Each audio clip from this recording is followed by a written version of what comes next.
Hello दोस्तों, आइए आपको प्रिया से मिलवाते हैं। ये है प्रिया। प्रिया के पास वो सब कुछ था जो हम सब चाहते हैं, एक अच्छी फैमिली, अच्छी डिग्री और एक अच्छा जॉब। पर अब प्रिया बहुत परेशान रहने लगी है। ऐसा लगता था जैसे उसकी पूरी लाइफ ही उल्टी पुल्टी हो गई हो। प्रिया जब परेशान होकर अपनी ऑफिस टेबल से उठकर खिड़की पर आती तो वहाँ भागते हुए लोगों की भीड़ देखकर और भी घबरा जाती। इतने तनाव की वजह से उसे पूरी रात नींद भी नहीं आती। वो इतनी परेशान रहने लगी कि उसकी तबीयत भी धीरे धीरे खराब होने लगी। जब भी वो अकेली होती तो रोने लगती।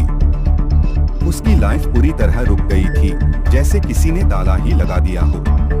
आईने में खुद को देखकर उसे विश्वास ही नहीं होता कि वो ऐसी हो गई है।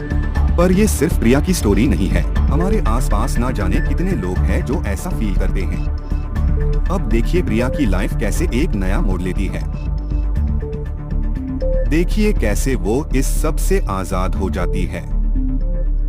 आज जब उसकी तबीयत खराब थी, तब उसने ऑफिस ना जाने का सोचा। फिर उसने सोचा घर पर बैठने से अच्छा कहीं बाहर जाते हैं।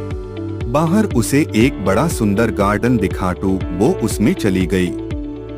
वहां उसे हरियाली देखकर बड़ा अच्छा महसूस हुआ। वो चिड़ियों की प्यारी चहचहाहट और मनमोहक फूलों के बीच अपनी उलझने जैसे भूल ही गई। सुबह की ताजी हवाओं और सूरज की मीठी किरणों के बीच वो जैसे जिंदगी को एक नए नजरिए से देखने लगी थी।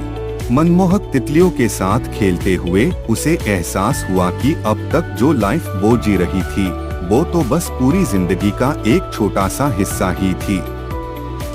उसने प्रकृति की बाहों में जैसे खुद को फिर से पा लिया। उसकी खोई हुई खुशियां फिर से उसे अब मिल गई थीं। प्रिया को ये भी एहसास हो गया कि जिस नेचर ने उसे आज नई जिंदगी दी, उस नेचर के लिए उसकी भी जिम्मेदारी है।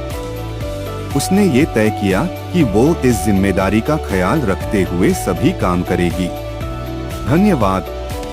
कमेंट्स में बताइए आपको ये कहानी कैसे लगी।